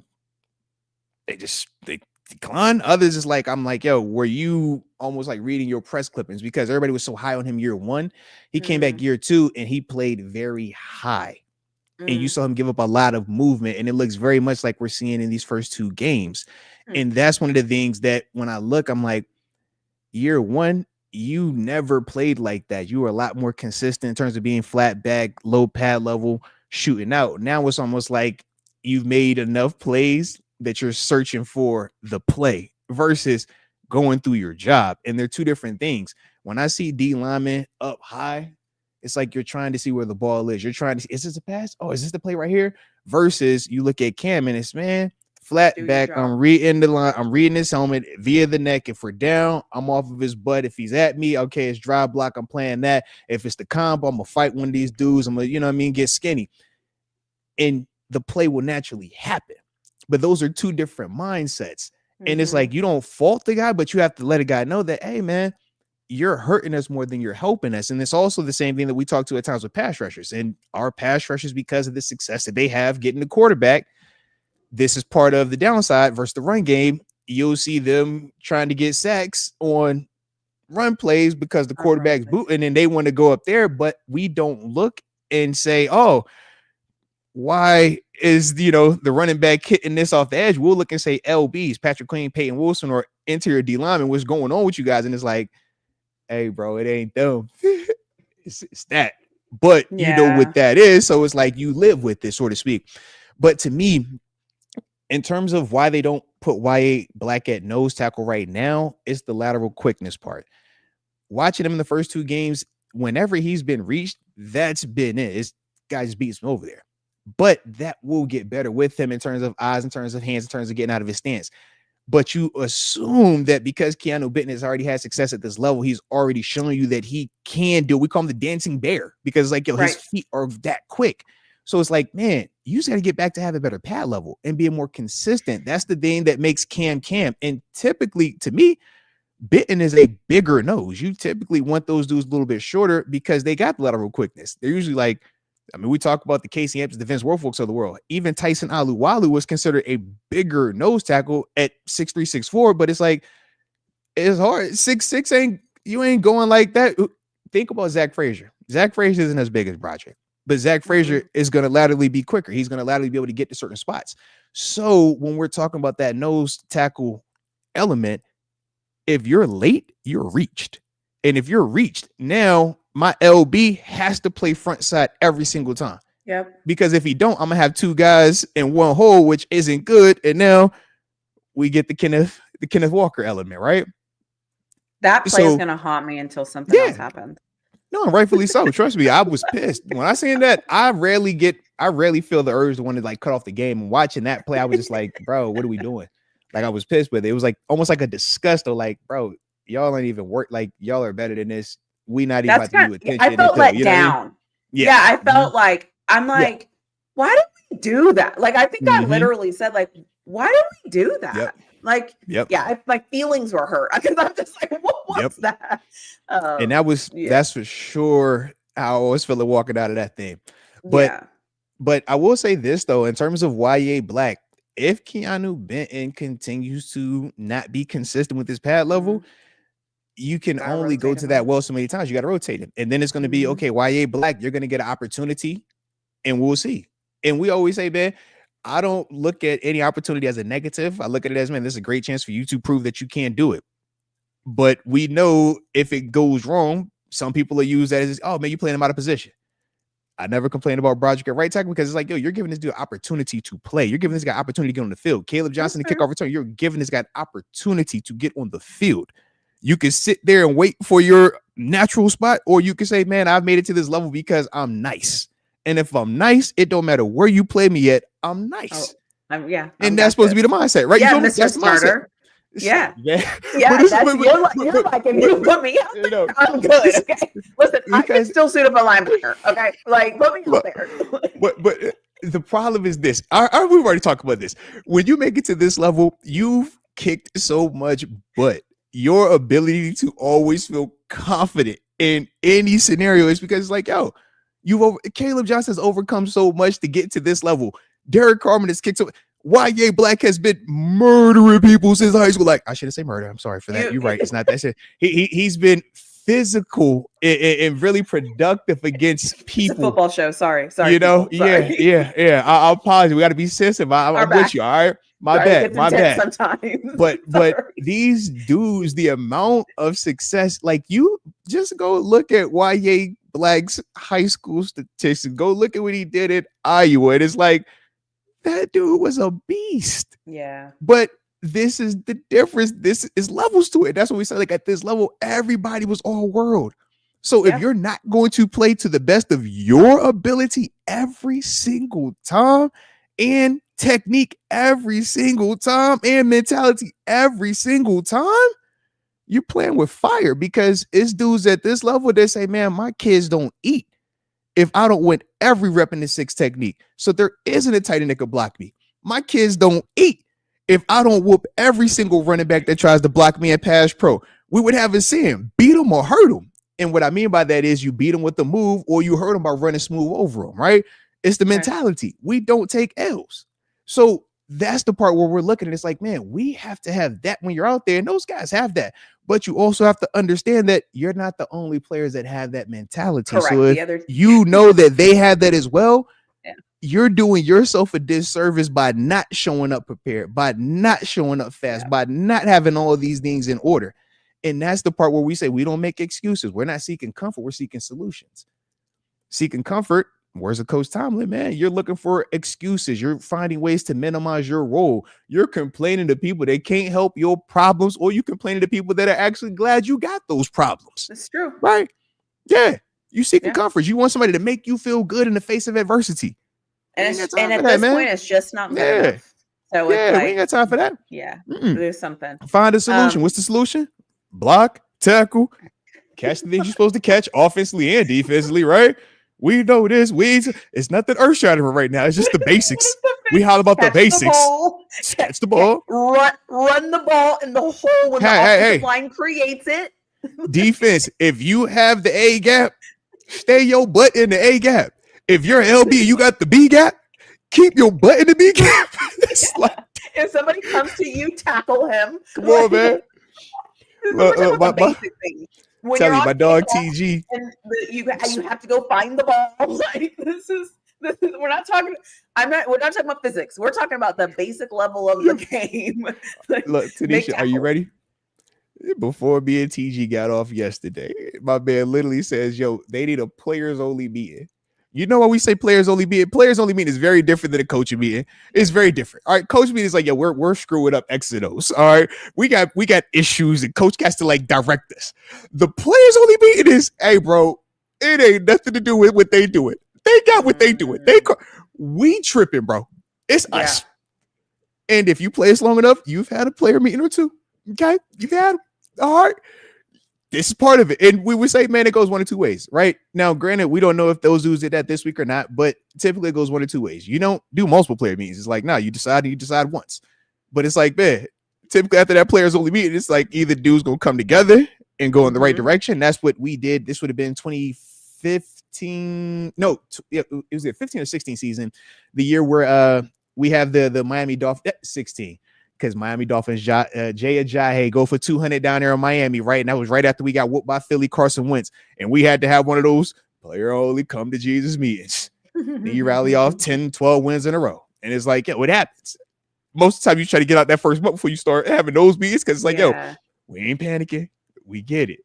But that's the part. You're like, we look at it, it's like, I know we're going to want to put it on the higher ups. It's like, bro, y'all know what this is. It's like we can holler about Arthur Smith. We can holler about Terrell Austin. Terrell Austin ain't missing his tackle and ain't backdooring this. Arthur Smith ain't dropping a 5-yard pass that we've seen this dude catch 1,000 times, right? Yeah. But that's big. Hand. It's like, bro, y'all know what y'all doing. Just do your job every single time. If it's a matchup thing, just do your job. When it's matchup related, we will holler about that. You heard Will McDonald and Quinnen Williams. I said their names multiple times last time, right? Because it was like, yo, matchup. It's a bad matchup. This ain't that. Just do your job. Do your job. So before we end this, I would like to say player moats. You see, I set up. I was like, all right, I'm ready. Let's do this. As you're heading into this, okay, I need you to put your player hat on for me. I'm locked in. I'm ready. Yeah, okay. So as you're heading into this next week, right, where you're like, all right, there's some things we've got to work on. You happen to play defense, so now you're on the defense, and you know, right? You're totally aware that the defense just isn't doing their job. They're not playing up to standard. You're aware of that. You know you're a Pittsburgh Steeler. All the things. What is something that you are kind of telling yourself throughout the week to make sure that you can feel so it feels different? Or are you more present? Are you getting there 5 minutes early? Like, are you changing a routine? Like, what is something that, like, from a player's perspective, that you're kind of like, all right, the game's on Sunday, but right now this is what I can control to kind of get me to Sunday so that I can have a better showing? So you briefly said the word in there, control, right? Okay. Control what you can control. So when I think of controlling what I control as an individual, and this is the player side, so I'm trying not to be long-winded, but I'm gonna give you like the nuance to it. So as a player, right? Say I played well. Say I'm Jack Sawyer in this convo. Say I'm Nick Herbig in this convo, right? I'm over here and I'm saying, okay, I did some really good things in this game, man. I feel confident about this. I want to expand on this. I know as a whole, though, we did not play well. So I know I can't just feel as if everything is perfect because it's not. So what can I do to add from a production standpoint? Even though I felt like, man, with Sawyer and Herbig, they balled out, right? Sacks, TFL, splash plays. So my answer is, okay, let me watch the film. I got to watch more film. First off, I got to watch more film to see where we struggled at, because if I don't intimately know what we struggled with, how can I correct it? Okay. we holler about, oh man, we want to have less than 100 yards rushing. That's cool, but what are the details of those runs? That's the nuance, right? We would have a whole 3 days of just talking that, right? Because that's what you do in the meetings, right? So I'm looking at the film. I'm checking that out. I'm asking myself, okay, was there anything that I could have added? Was there any play? Even I know I made a ton of plays. Was there anything where it's like, you know what? Hindsight 2020, I probably still could have got over there. Maybe I could have tripped this dude. Maybe I could have quit. I'm looking at any of that, and I'm being, fair. And in some cases, I'm being overcritical because you're supposed to at this level. You can't look for anything to pat you on the back because it's too competitive. You walk into anything talking about, yeah, I played well. It's like, bro, there's always something negative. But if you walk in there and say, man, I played terrible, it's like, no, there's always something positive. Mm-hmm. Kind of got to live in the middle with it, right? So that's the first mindset, man. It's like, all right, could I have helped? What could I have done more of? And now from there, I'm gonna make sure I have the best week of practice. I'm gonna make sure that my Wednesday, when we're working on 1st and 10, is electric. I'm gonna make sure when I get to Thursday and we're doing some of our situational stuff, man, play action pass stuff, hey, it's electric. By the time I get to Friday, we're working short yardage red zone, man, I'm so locked in. I can tell you everything we want to call, and I know all their tendencies, all the highlight stuff, right? That's my mindset. Now, when Sunday hits, man, I'm ready to show up. Okay. Now, say I'm on the other side. Say I struggle, man. If I struggle, I'm walking in. Obviously, I'm a hoodie on because, yeah, I already know Coach Thomas is going to have me on Front Street. He highlights all of your shortcomings from the game in the team meeting. He doesn't wait. Some coaches wait till you get to your position group. Nah, Coach Thomas, he wants everybody to know. So if the quarterback struggle, we all know the quarterback struggle.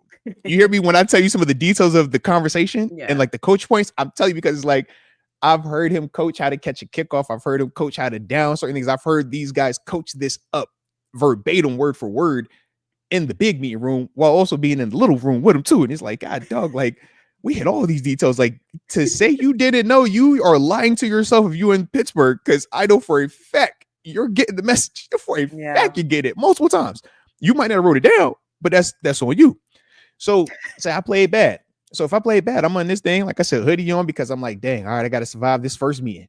Survive the meeting, then I could get to the I want to improve part. But I got to survive because Coach Thomas is going to make you feel like you want to just do something not so good to yourself. All right, he push you in that position when he gets on you. And that's why I laugh when people are like, oh, he's a player coach. You don't really, it's like, bro, you've never been in that meeting with him. You've never been in that meeting with him, man. All right. Interesting. So, okay. But after that, now we've gotten through our meetings. Right. We've talked about everything I've done bad and we highlighted how I can improve them. Now it's time to put the work in. Nothing's going to change by feeling sorry for yourself. If I miss tackles that week, I'm spending extra time on the tackling dummy after practice. If I drop passes in that game, man, I'm spending extra time on the jugs machine.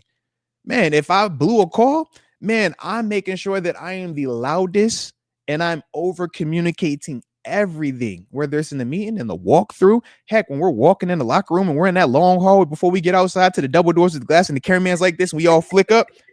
I'm walking down the hallway. I'm like, all right, bro. So when we check by the 2x2, I got to go to this coverage. When we go to 3x1, I got to go back to this. All right, but make sure I tell that D lineman before I leave, I'm gone. Why does that matter? Well, hey, if it's 3x1 and I walk out as an outside linebacker, it's a soft edge and that's going to screw my inside linebacker. So if I don't tell my D lineman to bump over, I'm screwed.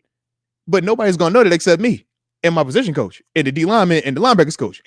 But that's the stuff where I'm going back and I'm saying, okay, where did I drop the ball at? I want to make sure I got all of that in order. All of that in order. So it's kind of like back to basics. Like back to sorry. And the other thing we say is this: whenever there's a game, right? And especially when you lose, everybody in terms of fans and media want to do this. Mm-hmm. What's the reason? Yeah. Who's responsible? We say it every time. Why did we look like that? Put a name on it so we can crucify them.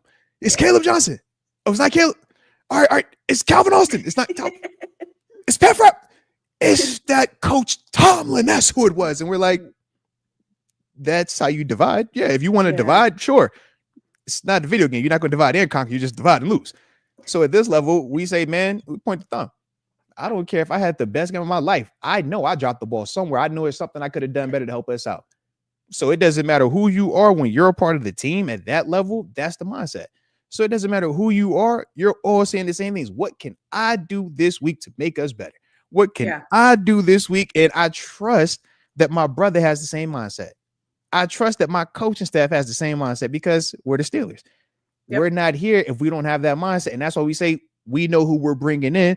whether it's draft or free agency, it's a certain culture, it's a certain messaging. We talk about the standard is a standard, all these hot keywords that fans at times kind of weaponize, right? Because it's like, oh, well, hey, it can't be the standard. You guys lost. Oh, it can't be this. It's like, all right, that's all well and good. But when you're in that meeting, when you're in that locker room, when we talk about how the messaging stays consistent, regardless of who it is over a 20+ year span, that's why. It's the internal part. But you have to keep it fresh. You have to keep it going. And people will try to make, heavy or light of that. Oh, man, it's getting stale. It's like, all right, man, you learn a hot word and now you learn one with it. All right, cool. But we call it consistency. Yeah. Consistency and stale, what's the difference in it? It's the same. It's repetitive. One just makes you feel a little better when we say consistent. One makes you feel a little worse when you say stale. But it's like, yo, you're repeating it. All right. And we want to have better results from it. So that's the thing that we're always looking for. But that's the big mindset that when you're in there, man. And that's whether you played well or struggled, player side, that's kind of how we're viewing it. It always falls back to what can I do to help the team out? Because we all feel like if I'm on that field, we got a chance to make a play. And we of course you do because you're the starter. You're the starter. But stop. But not even on that sense, right? But even on special teams, it's like we want to minimize all these roles. It's like, bro, we feel because you try to make me feel like I'm big. I'm a regular guy. I'm a regular guy. You are the regular. No, we're not doing that today. You are the starter. Yeah. And here, there's no. You're not a regular guy. Yeah. A regular guy is not in the NFL. What you just said is, I'm a YouTuber now. As an NFL starter, when I have a bad week, these are the things I need to do. When I have a good week, these are the things I need to do. I, as a fan, am thinking, okay, how can I bring down my blood pressure, right? Like, how can I know that what do the players do? How do they perceive this? How do they take this? I know how I take it, but how are you taking it, right? Like, how are you perceiving it? Because I can tell you how fans feel. I can tell you that every day of the week, okay? I can't tell you what it's like to be in the middle of the field and we lose the game and you're at home and you're getting booed and everybody doesn't like you, but they love you, but they don't like you. And I can't. It is such a weird feeling. It is such a weird feeling. You'd be like, they want your autograph and your picture, but they kind of don't because you were terrible. You actually were terrible. So it's like you were the guy that missed the tackles, but you're so cool, So it's like, and you better be cool about your response too. You can't let them know that you're. And you and I both know right now in Pittsburgh, people feel that way about Caleb. They're like, okay. He kind of did the thing on the kickoff, but God, if I see him in a restaurant, I want his autograph and a picture. Yep. And I'm going to tell everybody in my group chat, I talked to him, but I can't stand him. And I'm very mad at him. There's this weird thing. And as a fan, I feel, I don't know, right? I'm not there. I'm not in practice. I don't hear the coach speak. I don't hear anything. I just hear other people. And so for me, when I'm kind of digesting this, I'm like, okay, how do you take a bad game? How do you take a good game? Give me some knowledge because I'm not, I don't have yellow towels waving at me when Renegade is playing and I get to go make a tackle. So I was just curious. and then you just pray that, all right, when I go to pick up the kids today, hopefully nobody says anything. Just let me just get the kids. Nobody picks me today. All right. But yeah. So anyways, no, I mean, that's all. I feel like it's nice to hear your perspective on what would I do? Because what I do is I just whine, complain, and then Sunday comes. So that's what I get to do. So I'm just curious, what is a player doing? How is he evaluating himself? Because obviously the coaches are, but what does that mean for you? You had a bad game. How do you fix your bad game? Or how do you lift up your team? Because this is a team sport. So anyways, I know I'm just up here. Listen, I love it. That's the beauty of it. Yeah, it's nighttime. I'm a little bit nicer at night. And that's the funny thing, though. It's man, there's so much nuance. And that's why I'm so glad that we're doing multiple streams because I'm like, yo, we can literally just do this for hours because I'm like, yo, there is so much more what you just brought up. Yo, we got plenty more to talk about with that stuff too, man. God, dog. Yeah. All of that. Well, listen, we all know I will ask the question. Chat, you're welcome. Okay. I will ask the questions. Don't you worry. You just drop them. I see them because I do see the chat and some of you are well behaved tonight as opposed to I know. normally. Shout out to y'all. Well behaved chat. Thank you so Yeah. much. Okay. I'm not getting married on this episode, and I don't have any any spouses in the chat tonight. So we're doing great. So thank you, chat, for being amazing tonight. Look, all y'all had to say was, "Hey man, we on our best behavior because it's prime time." Why y'all ain't just tell us that, man? We'd have done this more often. Oh my God, dang. Is that what it is? Because it's prime time. Like everyone's nice and calm. People are arguing over like Najee and Bell, and I'm like, this is it, right? Like that's it. I legit saw somebody in there say like, "Yo, I told you I was gonna miss Najee." I'm like, "What? We got love for that?" Like, bro, what? Yeah, like shout out to the chat, and then somebody in the chat finally was like, "We're all fans of the same team. We all want this team to win, but they're like going at it over who they want to be running back." Like I'm just pointing out. I see all these things. I love it, man. So. I love it. I'm here to support all of it. All right, y'all hit the like button, subscribe to both channels because this is how we do. All right, but chill. That is funny. That is funny. I just love it. Thank you. I love it. Yeah. Well, okay. We have a show tomorrow for everybody. We're not doing Thursday. We're doing Wednesday. Okay. Yeah. It is Victory Formation where I make an appearance and I'm the main event. And we're talking about the Patriots. Let's go. And this week, I need to find the post that the guy wrote that said, don't let him talk you down or whatever he said. Whatever. You go to my Steelers reaction video. And it's like, don't let Mo's gloss over this, or don't let him, whatever it was. Okay, I'm gonna find it because my job is to be the voice of the fan. Okay, so I'm going to be the fan. I will be the fan. I will play the fan. Don't you worry. And not a regular fan. A highly educated and accomplished PhD wielding fan. All right, we're winding down. We needed some context. We need some context. Just context for the fandom. Nobody needed. Nobody needed. It's levels to the fandom. All right, we got like regular, and it was like we got this the PhD group of fandom. All right, just remember that. Okay, we ain't just throwing it out there tongue in cheek like she legit got the PhD. You call it doctor if you want to. Okay. Nobody asked. All right. Nobody's here for me. They're here for you. Stop it out there. Stop it. Now every time we say that, you don't. Mm-hmm. And I will promise to that person, whoever you were, I will go back. I will find your thing, and I will not be calm. I will not stay calm, and I will be who I'm going to be. And honestly, Moats expects it. Okay, so don't worry. Look. We go peel back the curtain. I'll be over here like, I want you to say whatever comes to your heart, whatever you think you want to get off your chest, drop it. All right, I'll figure it out. All right, let me. I'll make it pretty at the end of it. You just get off what you got to get off. All right. Yeah, so I'm just calling it out because some people are like, "Don't let him be nice. Don't let him." Then I'm like, "Trust me, I got this." Hey, so we're fine. Everything is fine. Chat, I just needed somebody that can pull that up out me. All right, TaNeisha pulling some of this up out me tonight. All right, so it's all good. Okay, she asked the right question to get the right. All right, so yeah, there you go. Yeah, we got this. I'm excited for tomorrow too because there are some things that I'm just like, we have to move on and we have to be better. And none of it will matter if this defense is still doing whatever this is. Well, I don't even know what this is. So, and you know what's crazy? Coming into this season, you and I, when we recorded my fan series, we were both worried about the quarterback position. And quarterback position this year, quarterback position next year. We just talked for an hour and a half, and we didn't even touch on quarterbacks. That lets you know, okay, we are locked in. Okay, like, we gotta fix this.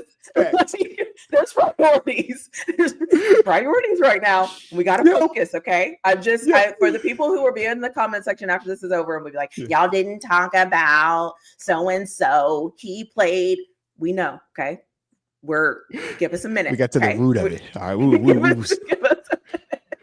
Hey, look, you heard how we started the show. We ain't even say, hey, welcome everybody. We glad that y'all here. You know, glad to see y'all. It was like, hey, bro, what's up?